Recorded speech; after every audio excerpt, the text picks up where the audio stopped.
The Troubled Heart by Sad Fantasy. And this is one of a 3-part series of videos. The first part, which is already up, was just the tune itself, so you could familiarise yourself with it. And in this part, we'll go through some exercises on the guitar so that you're ready to learn the entire tune in the next video. And I've uploaded this video to the Sad Fantasy channel because I'd already done it for the GCH Guitar Academy channel, and I thought the people who subscribe to Sad Fantasy and play the guitar might like to learn a few of the tunes. Now, to do these exercises, you'll almost certainly need the tab, and you can find the tab at ebooksforguitar.com. And to find the tablature, you just click on the lessons, then select left or right-handed, and there you'll see the Troubled Heart, and you'll find the tablature in there. Or, if you don't already play fingerstyle, it would be worth studying the short course above it, which is fingerstyle guitar. Anyhow, let's get into this one, The Troubled Heart by Sad Fantasy, Exercise 1. Hopefully you already know all the chords we'll be using in these exercises and in the tune, but if not, pause the video here and just revise them. Don't worry about the G6, we'll look at that later. The first finger picking pattern we'll have a look at is primary, index, middle, annular, middle, index, middle, index. And we haven't had a look at this pattern before. So let's just try that finger picking pattern a few times with an A minor. For this tutorial, I'll have the metronome set at 120 beats per minute.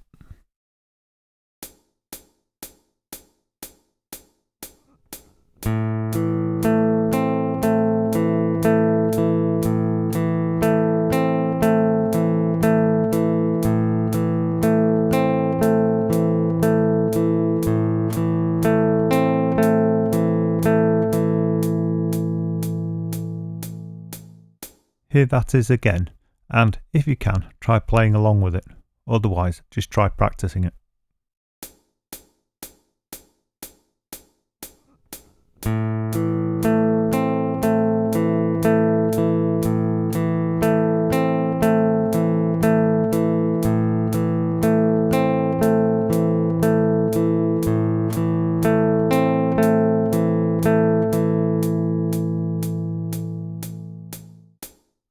Once you feel reasonably happy playing the finger picking pattern, you can move on to try the rest of the exercise. Before we go any further with this exercise, let's just have a quick look at the G6. Now, in the actual tune we'll be using 2 G6s, but the one for this exercise can be played with literally one finger. And here's what it looks like. We just place the 3rd finger in the 3rd fret of the bottom E string, and the reason we use a 3rd finger is so it's easier to get between this chord and the other chords we need to get to. Right, here's what exercise 1 sounds like.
Let's see and hear that played again.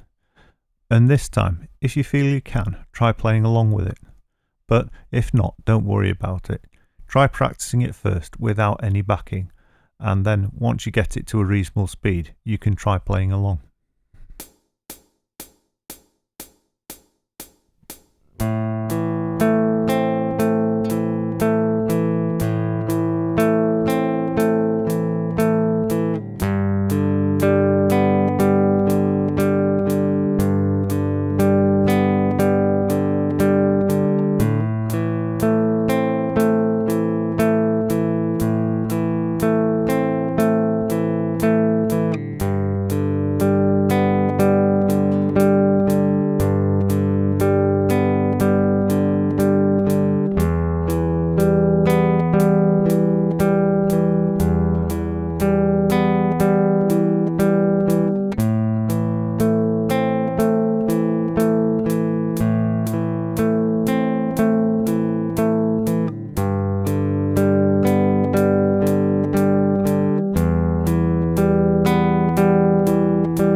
Once you think you understand exercise 1 and you feel you can play it okay, move on to exercise 2. Exercise 2. Introducing pinches.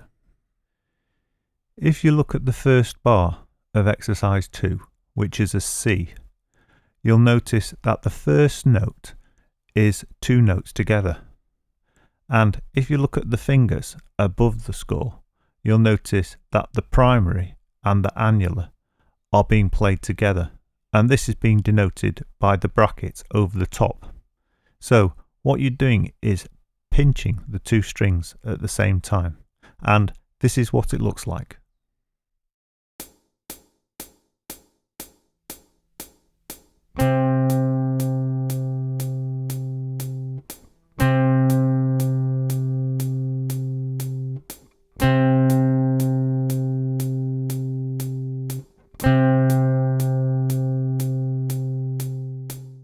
Here it is again, but try playing along with it if you can. However, it is important you use the correct fingers, otherwise the rest of the finger picking pattern won't fall into place.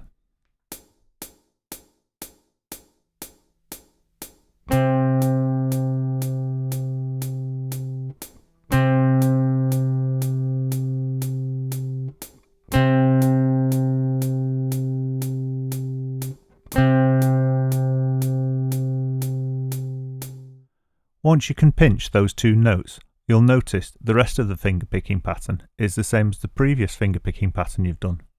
So it should sound like this.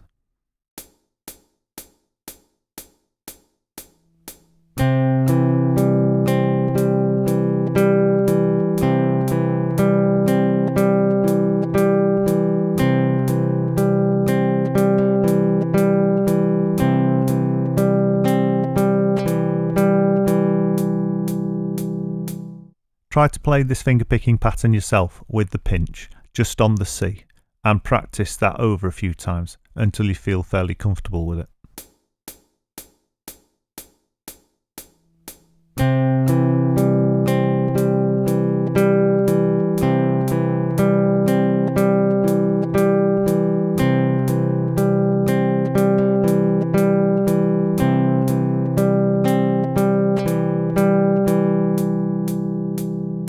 You can now try to put exercise 2 together. Here's what it looks and sounds like.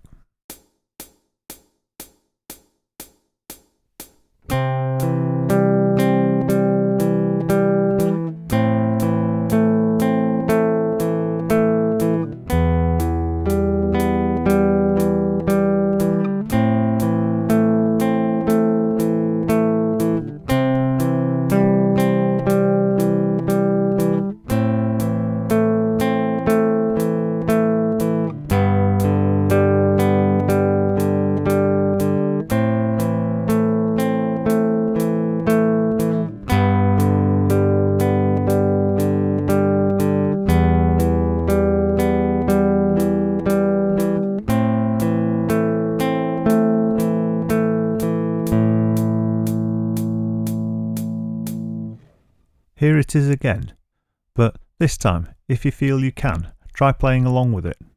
But if you can't, don't worry. As usual, go away and practice it until you get it, till you're reasonably happy with it. And then perhaps you can try playing along with it.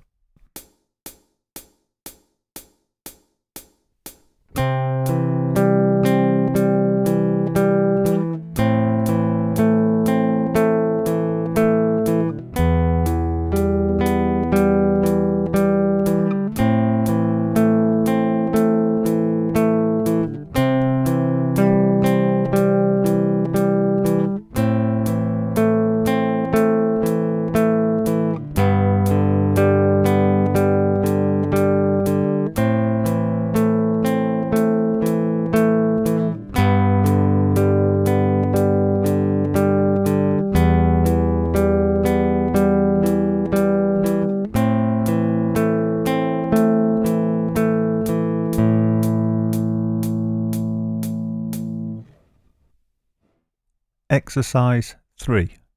Playing the tune with the annular finger. If you look at this exercise, you'll notice you do a pretty normal finger picking pattern, P-I-M-A, but then you repeat the annular finger several times to create part of the tune. You then do the same thing with the next chord, and so on. So here's what the first 2 bars look and sound like.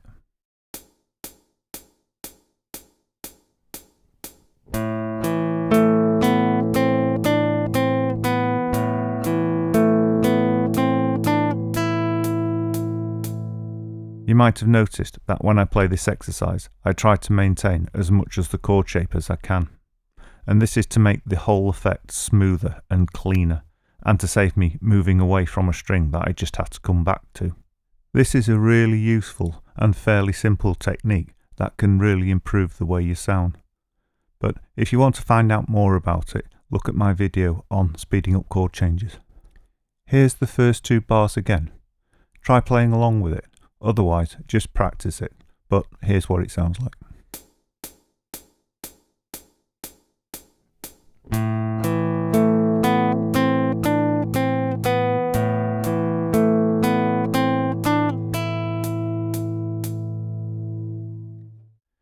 Here's the entire of exercise 3.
Let's see and hear that done again.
practice exercise 3 until you're reasonably happy with it, and then move on to exercise 4.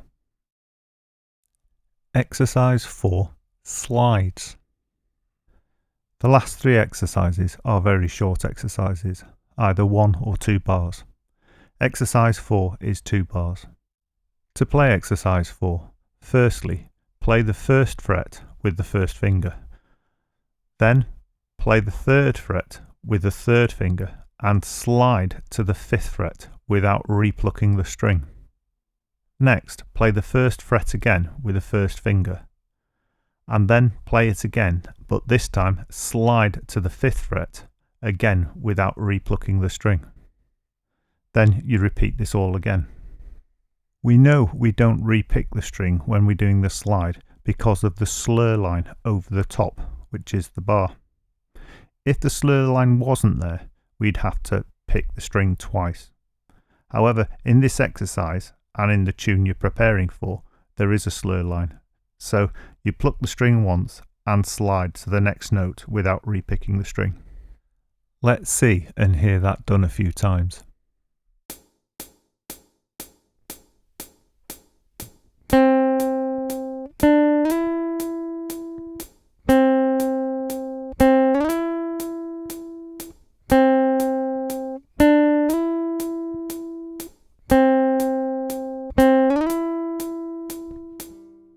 Let's see and hear that again, and if you can, play along with it, otherwise practice it.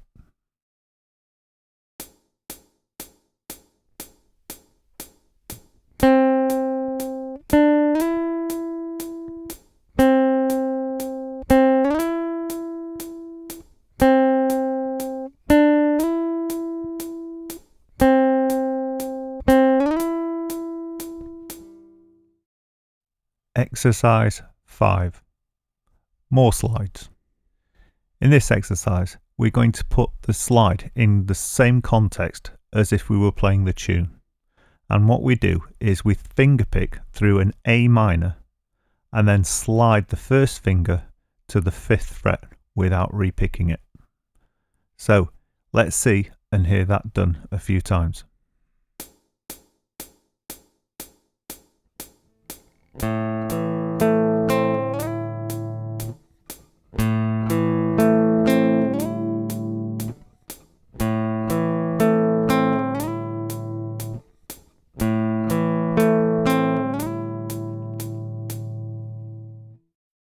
Let's see and hear that done again, and as usual, if you can, play along with it, otherwise you know how it's supposed to look and sound, so you can go and practice it.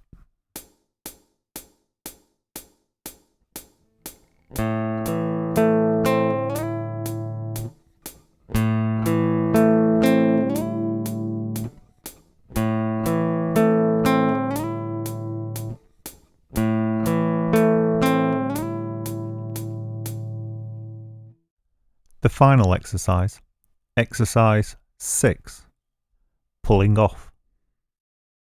If you take a look in this exercise, you'll see the 1 going to a 0 with a slur line bar above it and a P. Now, as with the previous exercise, the bar above it, or the slur line, means you only play the note once.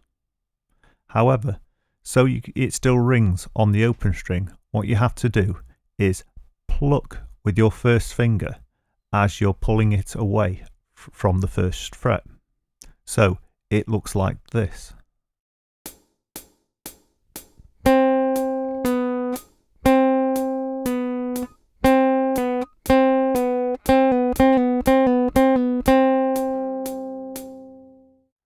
Let's see and hear that played again.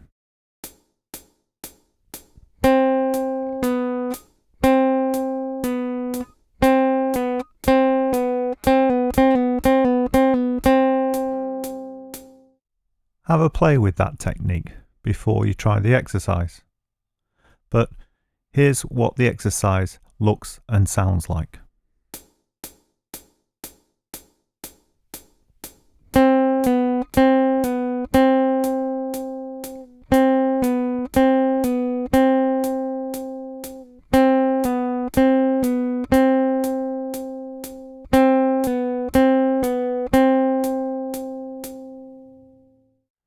Let's see and hear that played again. And if you can, try playing along with it.